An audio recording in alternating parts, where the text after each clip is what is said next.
Welcome to Psalm 91.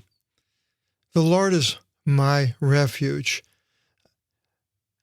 I go to a coffee shop around the corner a couple of times a week, and the people that own the coffee shop are Christians, love the Lord. And the lady that owns the coffee shop, her and her husband, her favorite song is Psalm 91. So, Montana, this is for you. The Lord is my refuge. A praise of an ode to David. Now here we have a praise. Before we had a psalm, on a song, here an ode, which is the written word. A praise is something that you're lifting up your hands and thanking God more or less, or not necessarily a thanksgiving, but acknowledging who God is in your life. And other psalms are supplications of, Lord, well, we have sinned, forgive us, and don't pour out your wrath upon us, and all sorts of other things. But this one is a praise of an ode, and it was attributed to David.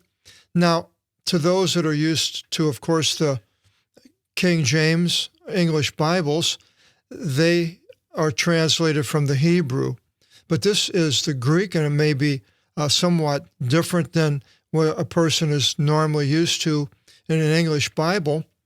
But we need to remember that when the writers of the New Testament were quoting the Old Testament, they didn't quote the Hebrew, but they quoted the Greek.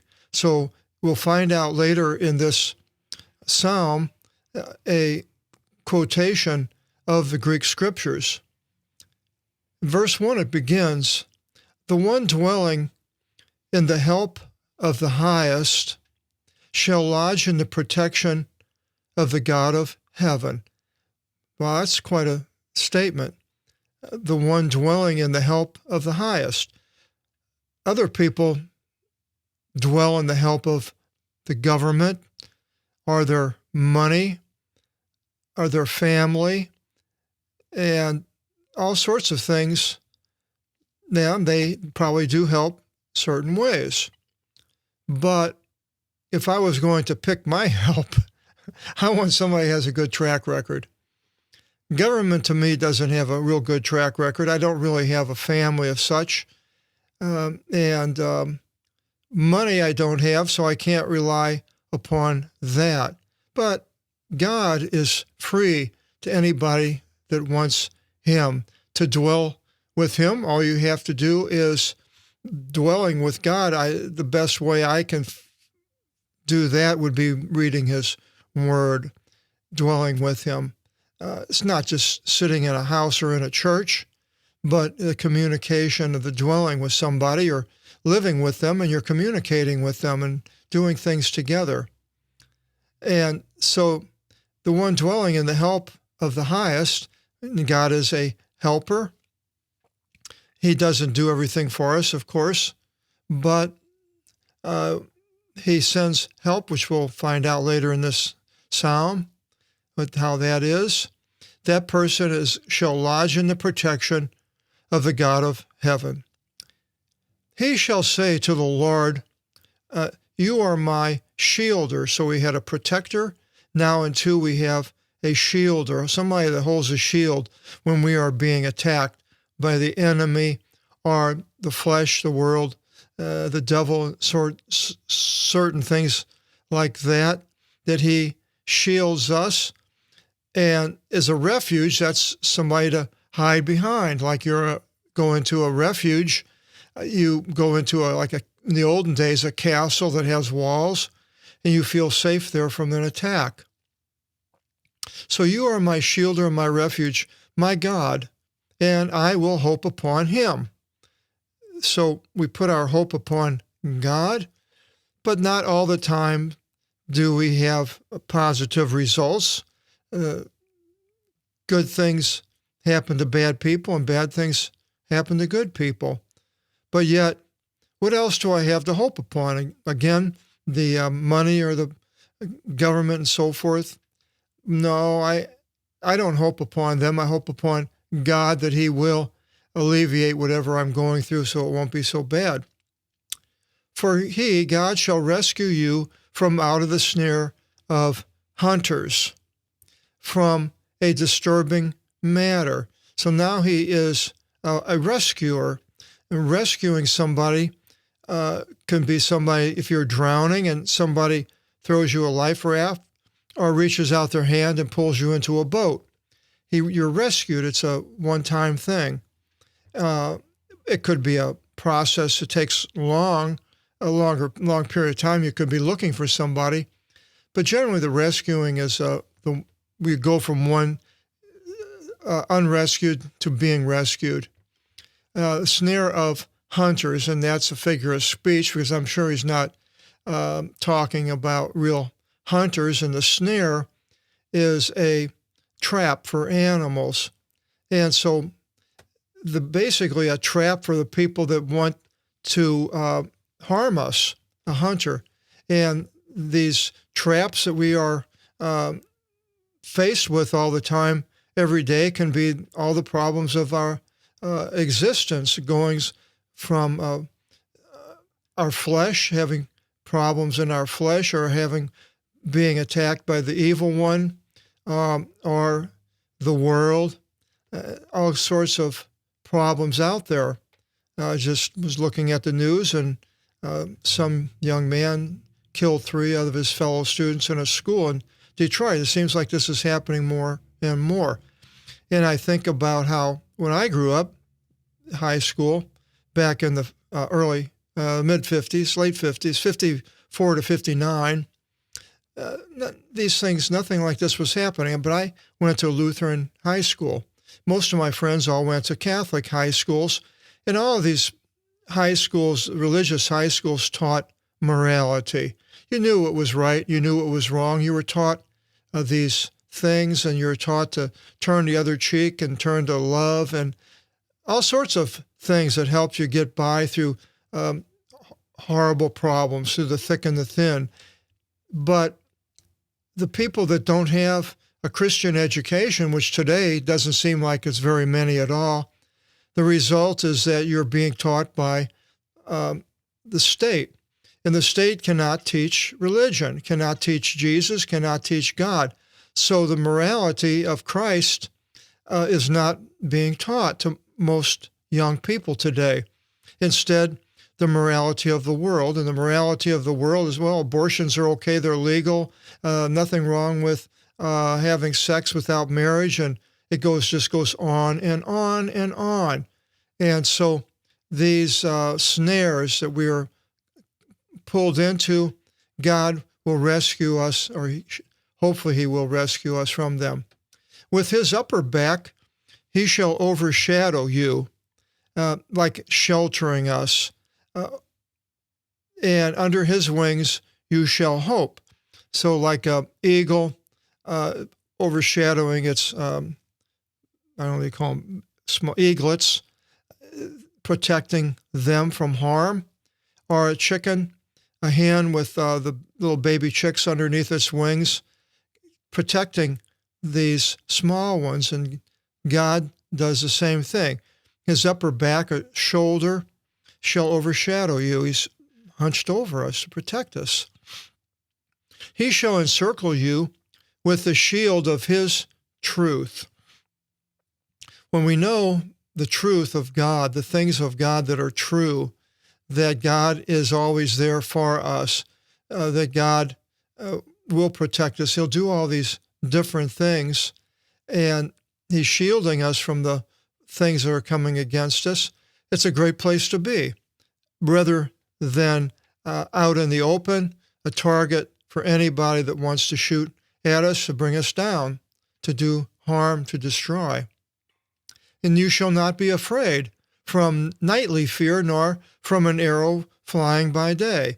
Now, I don't have a nightly fear. I go to sleep 9 o'clock, wake up the next morning at 7, and I'm not afraid. But I talk to people who have all sorts of fears at night, and they can't sleep. And hopefully that's not the case with you, but you shall not be afraid from nightly fear, nor from an arrow flying by the day. And fear. It's a terrible thing to be in fear of your life, somebody that could do you harm.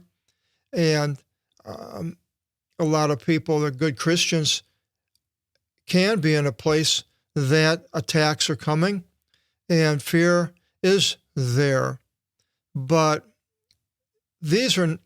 Psalms are not necessarily the ideal is going to happen to everybody. Everybody is going to go through problems, are going to have fears, are going to have arrows flying by the day. But God is with us. That is basically the theme of this psalm. Now, nor should you fear from a thing going along in darkness, nor from an adverse incident and the demon at midday. Going along in darkness. Darkness in itself is something to be aware of and to not necessarily fear it all the time, but you can stumble and fall in the dark. And then a lot of bad things happen in the dark at nighttime. People want to do something bad. They don't do it generally in the daytime. They'll go out at night to burglarize somebody's house or to do some type of a bad thing. And it says, nor an adverse incident, could be like an automobile accident, something that is happens to us. It's not good. You can lose your job overnight. You come in the next morning and place has gone bankrupt and they're closing up. These adverse incidents, they're not something that we have caused ourselves generally. And the demon at midday, and the demon is, of course, an angel, a messenger of Satan that comes against us and wants us to basically sin, cause fear. 1,000 shall fall from your side, and myriads or 10,000s at your right hand. This is more or less a military situation that it would be talking about, because as I go through my life, 1,000 and 10,000s are not falling at my side, but yet the people of Israel being attacked and God protecting them will cause all these people to fail that are attacking them unless Israel is living in sin and God is punishing them. But it shall not approach unto you. Only with your eyes shall you contemplate and see the recompense of sinners. And we contemplate and look at people that are sinning, and we see a lot of bad things. People are in jail, get harmed in different ways, and robbing somebody, getting shot, getting caught, going to jail, and all these problems that comes with sinners. Of course, now Satan allows some of these sinners, many of them, to get by with their sin. And it's apparent that they have, and they haven't been caught, and they get to go through life without getting caught. But personally, I don't believe there's that many compared to the ones that do get caught. But if everybody was caught, then nobody would sin because they know they were going to get caught. So you have to have it for somebody that would want to do these sins that they can think they can get by with it, but they really don't, especially in the long run, in eternity, and they're not going to get by. They're going to have to pay the price to the judge. For you, O Lord, are the one of my hope. And Kyrios, he's my hope, and you made the highest your refuge, and me is you is not the Lord, but the person here that's being talked about. You made the highest your refuge, again, as it had before, somebody to be behind. There shall not come near to you bad things, and the whip shall not approach in your tent. So now this is the ideal. Of course, it doesn't happen this way. I mean, bad things happen to everybody, and not a whip shall not approach your tent, being attacked by enemies and so forth. then in 11, we go into this quotation in Luke 4. It says, "For to his angels he shall give charge concerning you." Now, I believe in angels. Some people, they laugh if you believe in an angel. And they're messengers. An angelos is a messenger. Sat next to a man, went to watch a football game in a pub around the corner years ago. And for some reason, he asked me what I do, and I told him I'm an angel. And then I explained that an angel is a messenger from God and what I do and so forth. And he ended up coming to my house. I gave him a Bible. And so to his angels, but now the heavenly beings that are not of this earth, he shall give charge concerning you. He's going to give them charge. He's going to tell them what to do.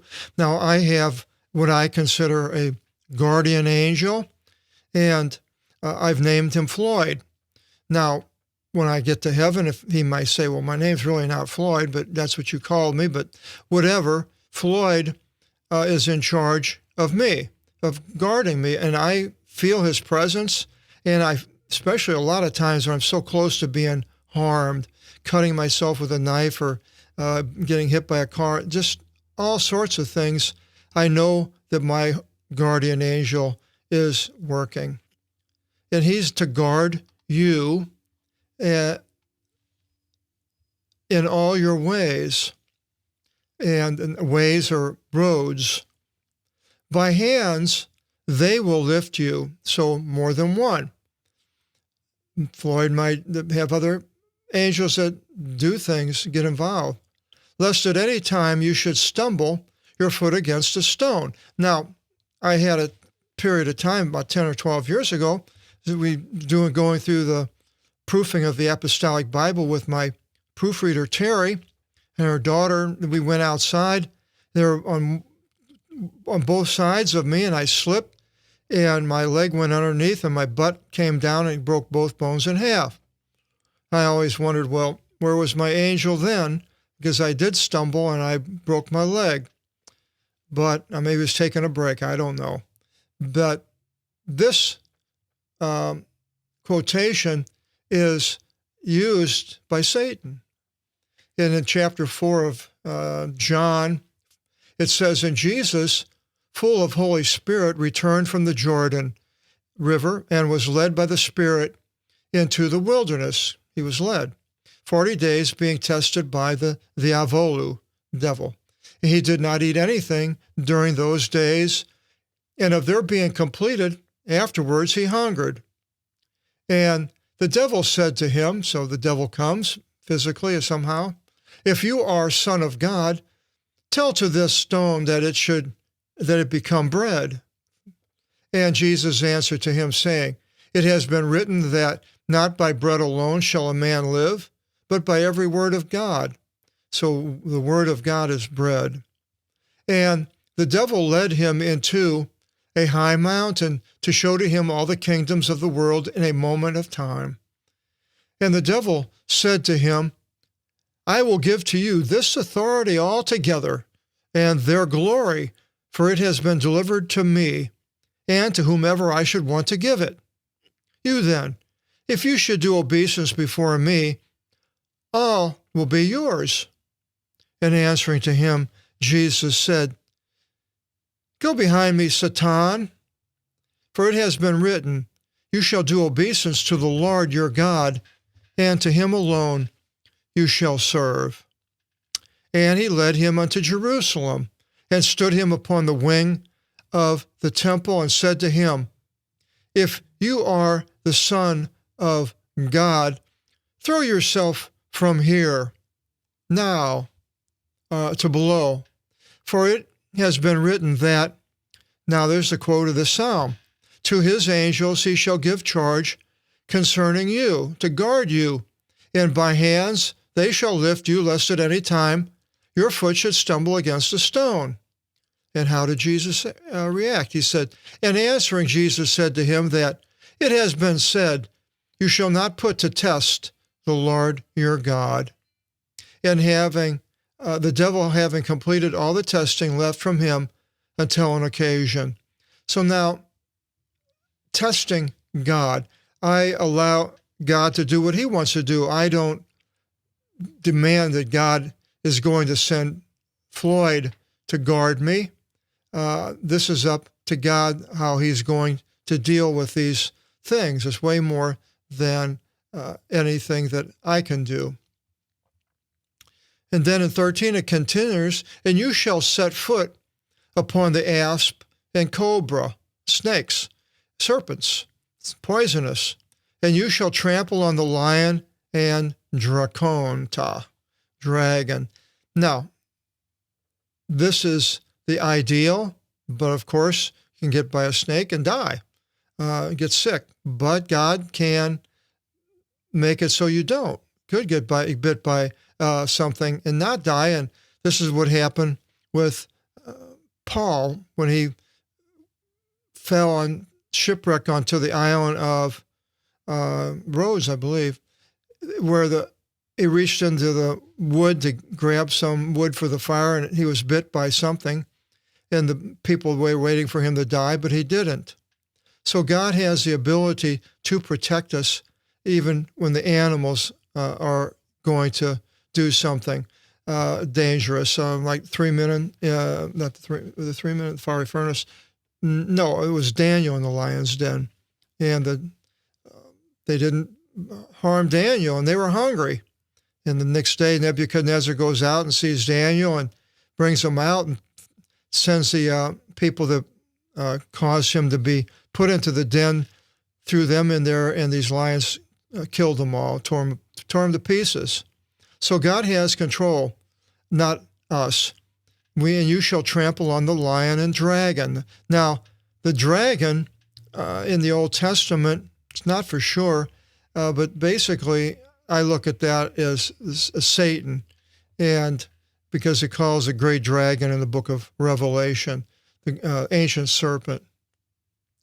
So we can trample on Satan also if God allows that for us to do that. For he hoped upon me, and I shall rescue him. Now God is speaking here. I will shelter him, for he knew my name. And again, Kyrios is a title, for he knew my title, my name. He shall cry out to me, and I shall heed him. I am with him in affliction. God is with us and you in our affliction. I will rescue him and glorify him, either on this earth or in the New Jerusalem. I will fill him with duration of days and will show to him my deliverance. And I thank God for the duration of days that I would be filled by God. And I'm sure you would also ask the same thing of God, to fill your days with the good things that God has for you, and eventually your deliverance into the arms of Jesus. Psalm 92, the Most High is just, legal term. We'll find out how he's just. If you join us in the next video seminar, sure you will. Until then, God bless.